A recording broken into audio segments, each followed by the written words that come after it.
Hello, everybody. Happy Wednesday. Hope everyone's doing well today.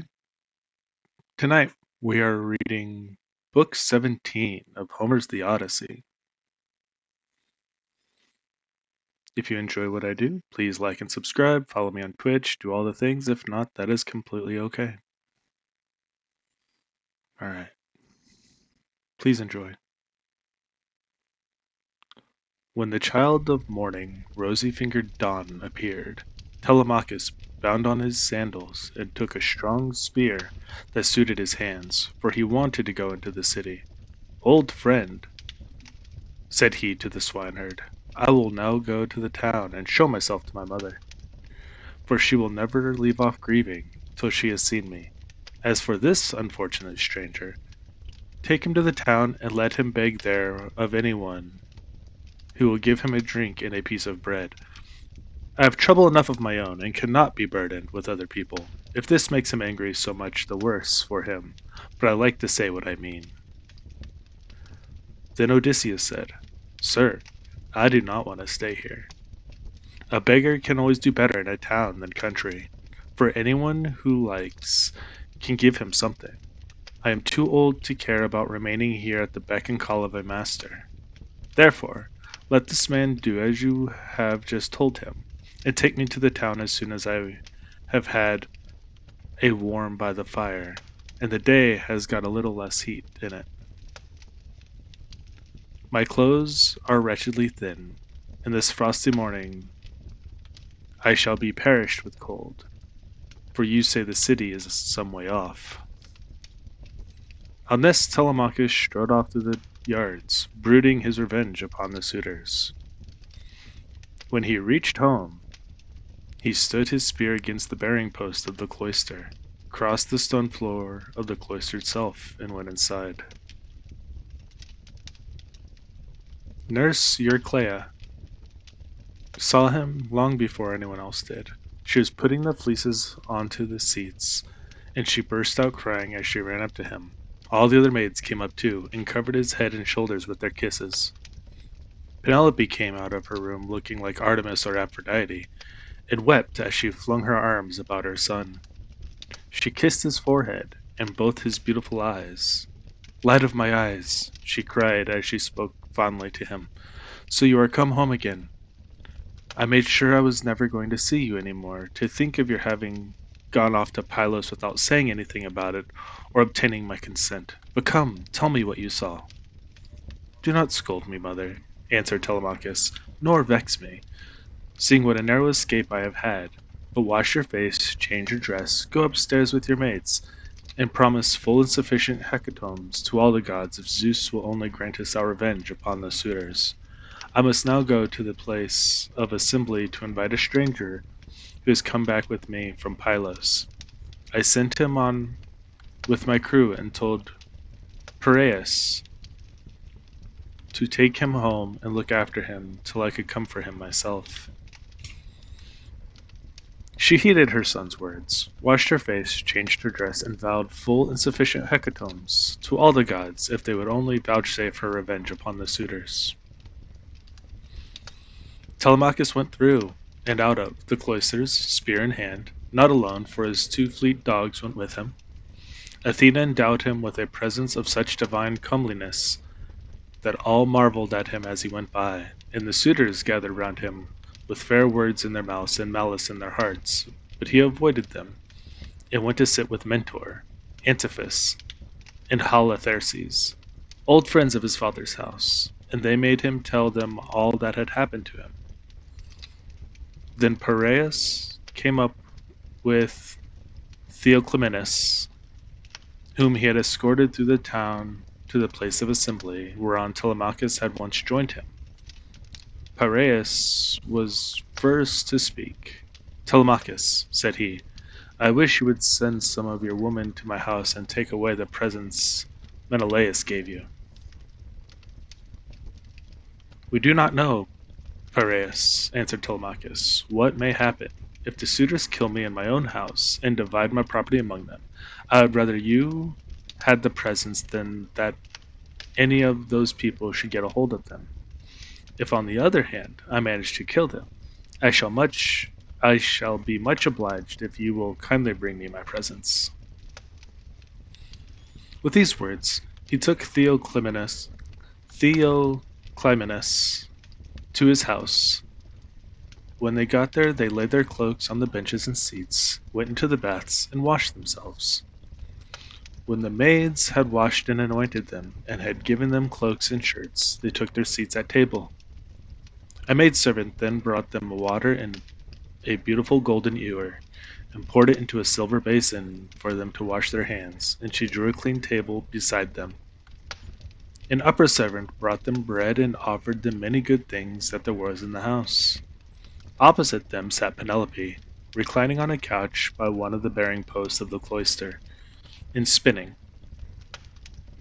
Then they laid their hands on the good things that were before them, and as soon as they had enough to eat and drink, Penelope said, "Telemachus, I shall go upstairs and lie down on that side couch, which I have not ceased to water with my tears, from the day Odysseus set out for Troy with the sons of Atreus. You failed, however, to make it clear to me before the suitors came back to the house whether or no you had been able to hear anything about the return of your father."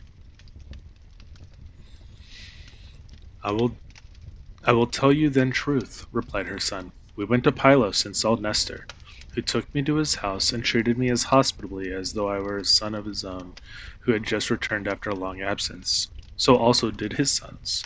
But he said he had not heard a word from any human being about Odysseus, whether he was alive or dead. He sent me, therefore, with a chariot and horses to Menelaus. There I saw Helen, for whose sake so many, both Argives and Trojans, were in heaven's wisdom doomed to suffer.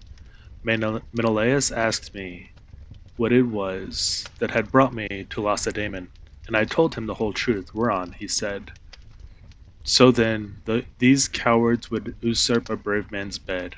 A hind might as well lay her new-born young in the lair of a lion, and then go off to feed in the forest or in some greasy dell. The lion, when he comes back to his lair, will make short work with the pair of them, and so will Odysseus with these suitors. By Father Zeus, Athena, and Apollo, if Odysseus is still the man he was when he wrestled with Philomelides in Lesbos, and threw him so heavenly that all the Greeks cheered him. If he's still such, and were to come near these suitors, they would have a short shrift and sorry wedding. As regards your question, however, I will not prevaricate nor deceive you. But what the old man of the sea has told me, so much will I tell you in full. He said he could see Odysseus on an island sorrowing bitterly in the house of a nymph Calypso, who was keeping him prisoner, and he could not reach his home, for he had no ships nor sailors to take him over the sea. This is what Menelaus told me, and when I had heard his story I came away. The gods then gave me a fair wind, and soon brought me safe home again." With these words, he moved the heart of Penelope. Then Theoclymenus said to her, "Madame, wife of Odysseus, Telemachus does not understand these things. Listen therefore to me, for I can divine them surely, and will hide nothing from you. May Zeus, the king of heaven, be my witness in the rites of hospitality with that hearth of Odysseus to which I now come, that Odysseus himself is even now in Ithaca, and either going about the country or staying in one place, is inquiring into all these evil deeds and preparing a day of reckoning for the suitors. I saw an omen when I was on this ship which meant this, and I told Telemachus about it." "May it be even so," answered Penelope. "If your words come true, you shall have such gifts and such good will for me that all who see you shall congratulate you." Thus did they converse. Meanwhile the suitors were throwing discs or aiming spears at a mark on a leveled ground in front of the house, and behaving with all their old insolence. But when it was now time for dinner, and the flock of sheep and goats had come into town from all the country round, with their shepherds as usual, Then Medon, who was their favorite servant, and who waited upon the table, said, "Now then, my young masters, you have had enough sport, so come inside, that we may get dinner ready. Dinner is not a bad thing at dinner time." They left their sports as he told them, and when they were within the house, they laid their cloaks on the benches and seats inside, and then sacrificed some sheep, goats, pigs, and a heifer, all of them fat and well grown. Thus they made ready for their meal, and in the meantime Odysseus and the swineherd were about starting for the town, and the swineherd said, "Stranger, I suppose you still want to go to town today, as my master said you were to. For my own part, I should have liked you to stay here as a station hand, but I must do as my master tells me, or he will scold me later on, and a scolding from one's master is a very serious thing. Let us then be off, for it is now broad day. It will be night again directly, and then you will find it colder." "I know and understand you," replied Odysseus. "You need say no more. Let us be going.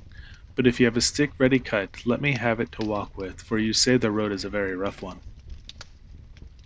As he spoke, he threw his shabby old tattered wallet over his shoulders, by the cord from which it hung, and Eumaeus gave him a stick to his liking. The two then started, leaving the station in charge of the dogs and herdsmen who remained behind. The swineherd led the way, and his master followed after, looking like some broken down old tramp as he leaned upon his staff, and his clothes were all in rags. When they had got over the rough, steep ground, and were nearing the city, they reached the fountain from which the citizens drew their water. This had been made by Ithacus, Neritus, and Polector. There was a grove of water-loving poplars planted in a circle all around it, and the clear, cold water came down to it from the rock high up, while above the fountain there was an altar to the nymphs, at which all wayfarers used to sacrifice. Here Melanthius, son of Dolius, overtook them as he was driving down some goats, the best of his flock, for the suitors' dinner, and there were two shepherds with him. When he saw Eumaeus and Odysseus, he reviled them with outrageous and unseemly language, which made Odysseus very angry.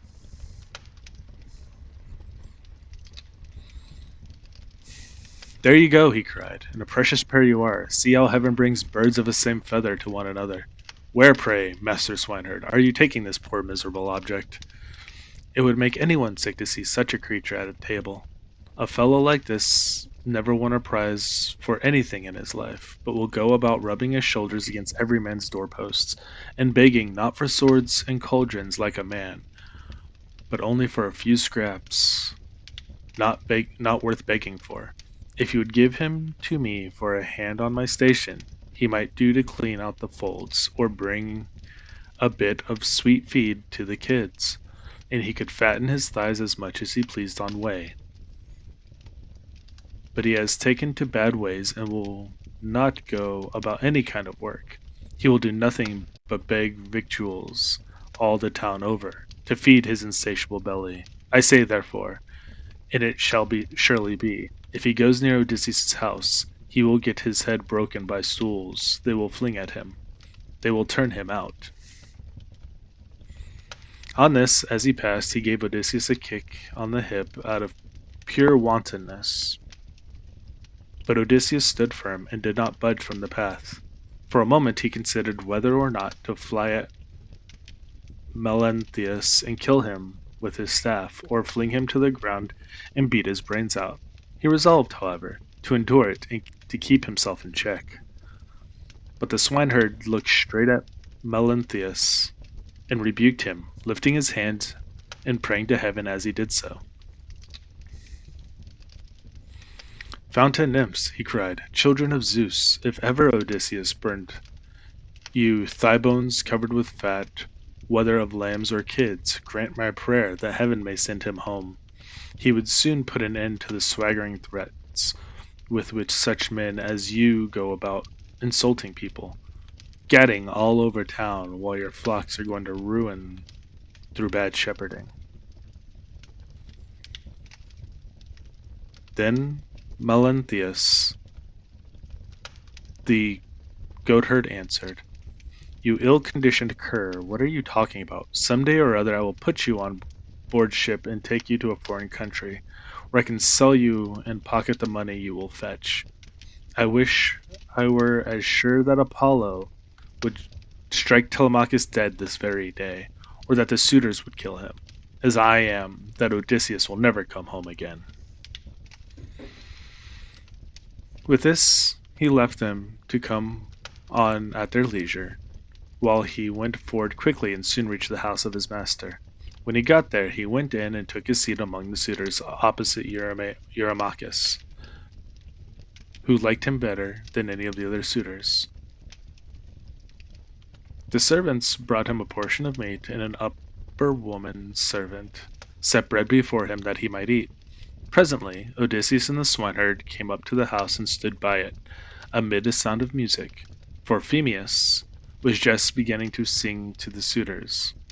Then Odysseus took hold of the swineherd's hand and said, "Eumaeus, this house of Odysseus is a very fine place.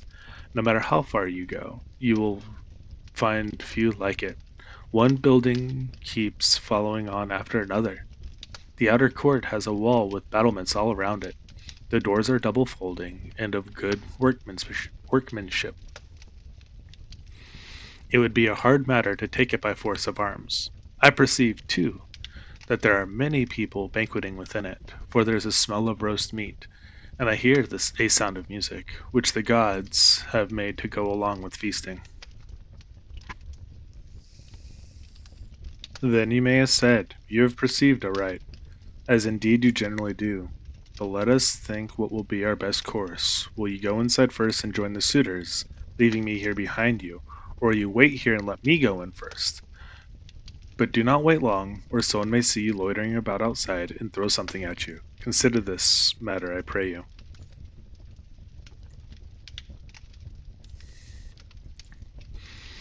And Odysseus answered, "I understand and heed. Go in first and leave me here where I am. I am quite used to being beaten and having things thrown at me. I have been so much buffeted about in war and by sea that I am case hardened, and this too may go with the rest. But a man cannot hide away the cravings of a hungry belly. This is an enemy which gives much trouble to all men. It is because of this that ships are fitted out to sail the seas and to make war upon other people."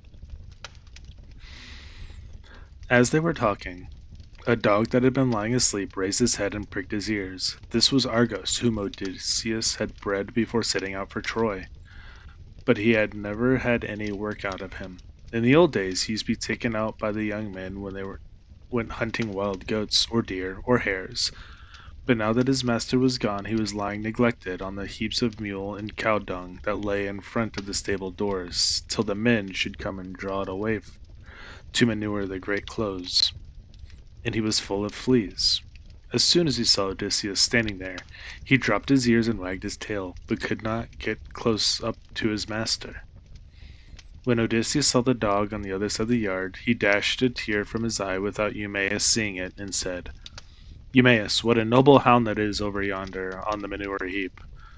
His build is splendid. He has as fine a fellow as he looks, or is he only one of those dogs that come begging about a table, and are kept merely for show?" "This hound," answered Eumaeus, "belonged to him who has died in a far country. If he were what he was when Odysseus left for Troy, he would soon show you what he could do. There was not a wild beast in the forest that could get away from him when he was once on its tracks. But now he has fallen on evil times, for his master is dead and gone, and the women take no care of him. Servants never do their work when their master's hand is no longer over them, for Zeus takes half the goodness out of man when he makes a slave of him." As he spoke he went inside the building to the cloister where the suitors were, but Argos died soon as he had recognized his master. Telemachus saw Eumaeus long before anyone else did, and beckoned him to come and sit beside him. So he looked about and saw a seat lying near where the carvers sat serving out their portions to the suitors. He picked it up, brought it to Telemachus's table, and sat down opposite him. Then the servant brought him his portion and gave him bread from the bread basket. Immediately after, Odysseus came inside, looking like a poor miserable old beggar, leaning on his staff with his clothes all in rags. He sat down upon the threshold of ash wood, just inside the doors leading from the outer to the inner court, and against the bearing posts of cypress wood, which the carpenter had skilfully planed, and had made to join truly with the rule and line. Telemachus took a whole loaf from the bread basket, with as much meat as he could hold on in two hands, and said to Eumaeus, "Take this to the stranger, and tell him to go round of the suitors, and beg from them. A beggar must not be shamefaced." So Eumaeus went up to him and said, "Stranger, Telemachus sends you this, and says you are to go round of the suitors begging, for beggars must not be shamefaced." Odysseus answered, "May King Zeus grant all happiness to Telemachus, and fulfill the desire of his heart."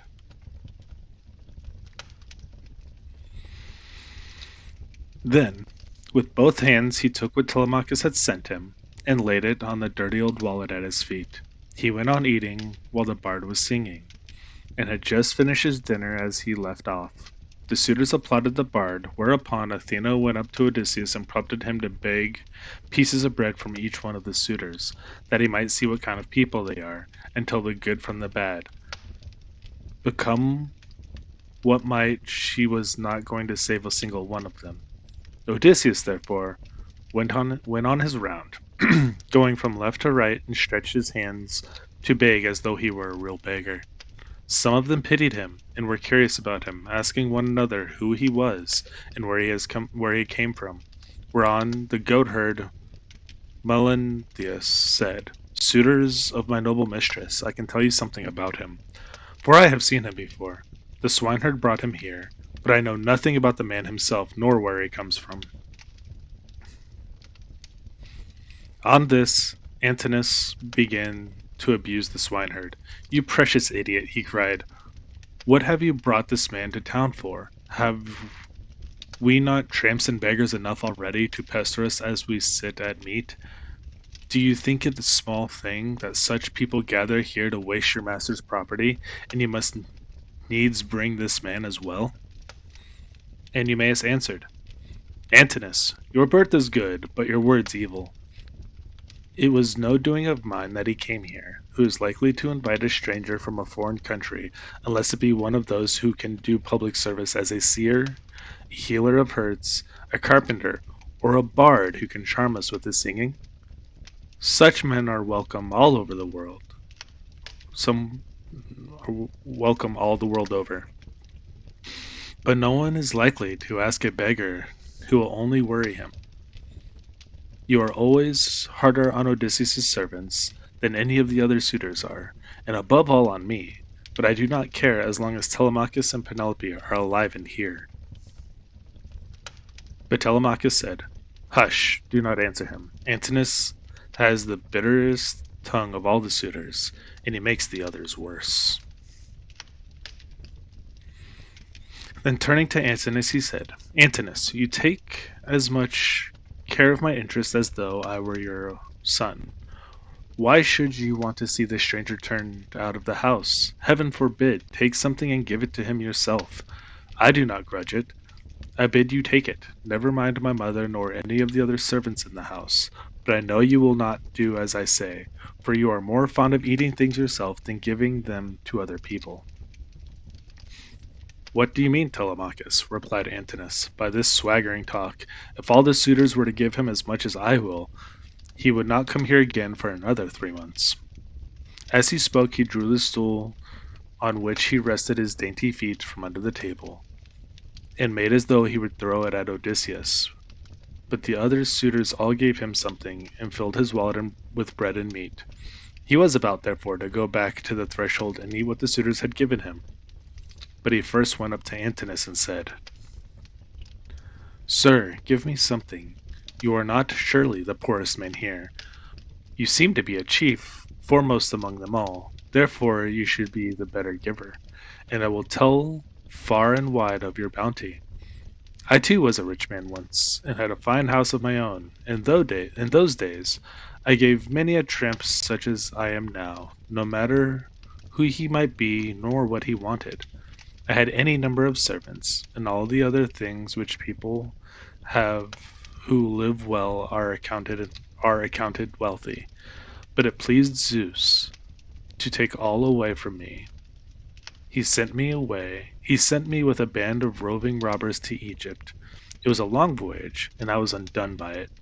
I stationed my ships in the river Aegyptus, and bade my men to stay by them and keep guard over them, while I sent out scouts to reconnoitre from every point of vantage.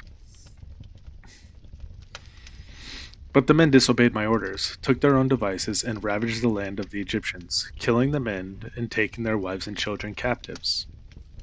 The alarm was soon carried to the city, and when they heard the war cry, people came out at daybreak, till the plain was filled with soldiers, horse and foot, and with the gleam of armor. Then Zeus spread panic amongst my men, and they would no longer face the enemy, for they found themselves surrounded. The Egyptians killed many of us, and took the rest alive to do forced labor for them. As for myself, they gave me to a friend who met them to take to Cyprus. Metor by name, son of Iasus, who is a great man in Cyprus. Thence I am come hither in a state of great misery. Then Antinous said, "What god can have sent such a pestilence to plague us during our dinner? Get out into the open part of the court, or I will give you Egypt and Cyprus all over again for your insolence and importunity. You have begged all of the others, and they have given you lavishly, for they have abundance round them, and it is easy to be free with other people's property when there is plenty of it." On this, Odysseus began to move off, and said, "Your looks, my fine sir, are better than your breeding. If you were in your own house, you would not spare a poor man so much as a pinch of salt. For though you are in another man's, and surrounded with abundance, you cannot find it in you to give him even a piece of bread." This made Antinous very angry, and he scowled at him, saying, "You shall pay for this before you get clear of the court." With these words he threw the footstool at him, hit him on the right shoulder blade near the top of his back. Odysseus stood firm as a rock, and the blow did not even stagger him, but he shook his head in silence as he brooded on his revenge. Then he went back to his threshold and sat down there, laying his well-filled wallet at his feet. "Listen to me," he cried, "you suitors of Queen Penelope, that I may speak even as I am minded. A man knows neither ache nor pain if he gets hit while fighting for his money, or for his sheep or his cattle. And even so, Antinous has hit me while in the service of my miserable belly, which is always getting people into trouble. Still, if the poor have gods and avenging deities at all, I pray them that Antinous may come to a bad ending before his marriage."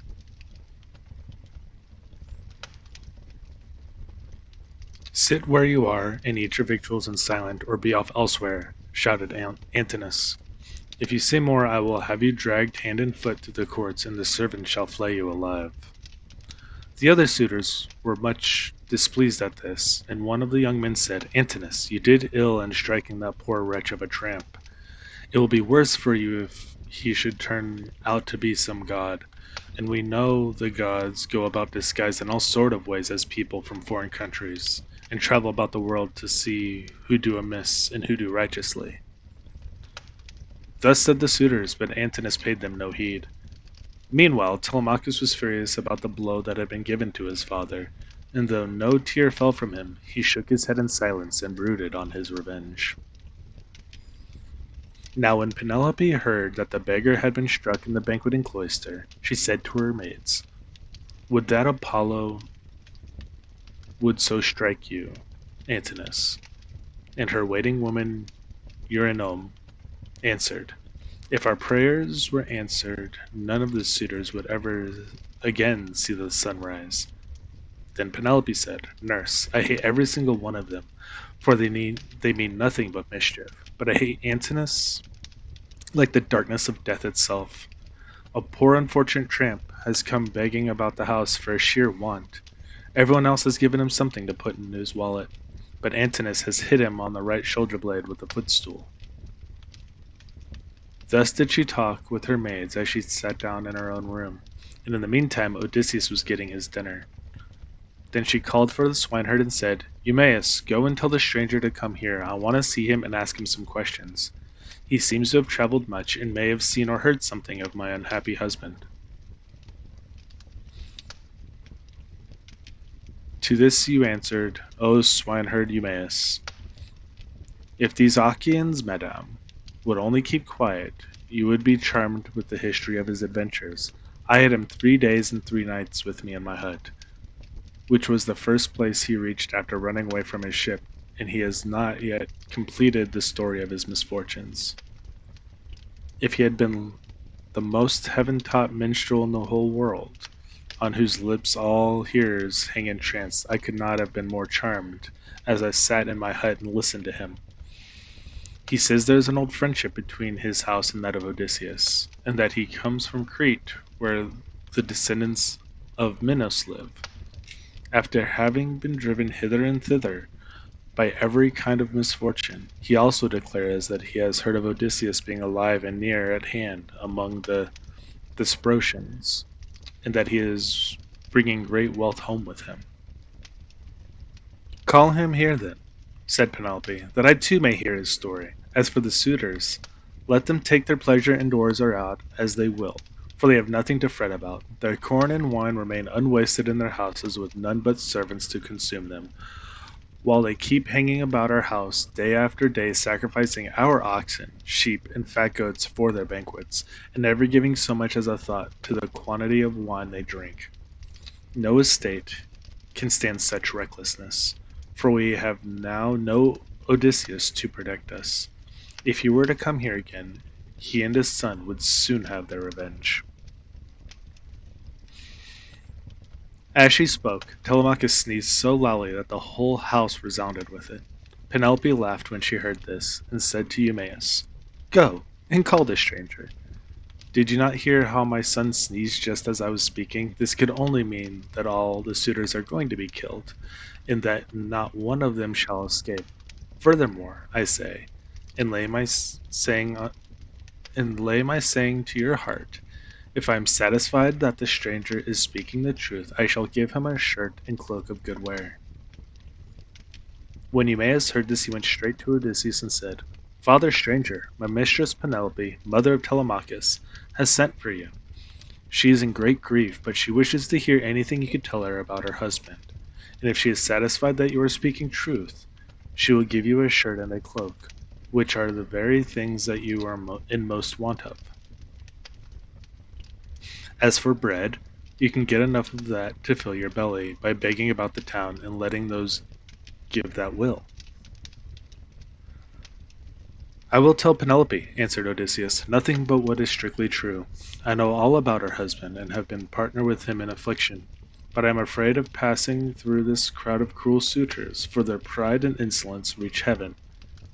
Just now, moreover, I was going about the house without doing any harm, and a man gave me a blow that hurt me very much, but neither Telemachus nor anyone else defended me. Tell Penelope, therefore, to be patient and wait till sundown. Let her give me a seat close up to the fire, for my clothes are worn very thin. You know they are, for you have seen them ever since I first asked you to help me. She can then ask me about the return of her husband.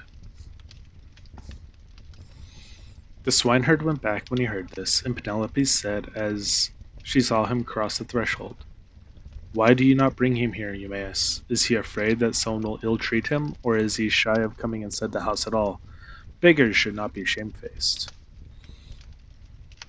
To this you answered, O swineherd Eumaeus, the stranger is quite reasonable. He is avoiding the suitors, and is only doing what anyone else would do. He asks you to wait until sundown, and it will be much better, madame, that you should have him all to yourself when you could hear him and talk to him as you will. The man is no fool, answered Penelope. It would be very likely as he says, for there are no such abominable people in the whole world as these men are.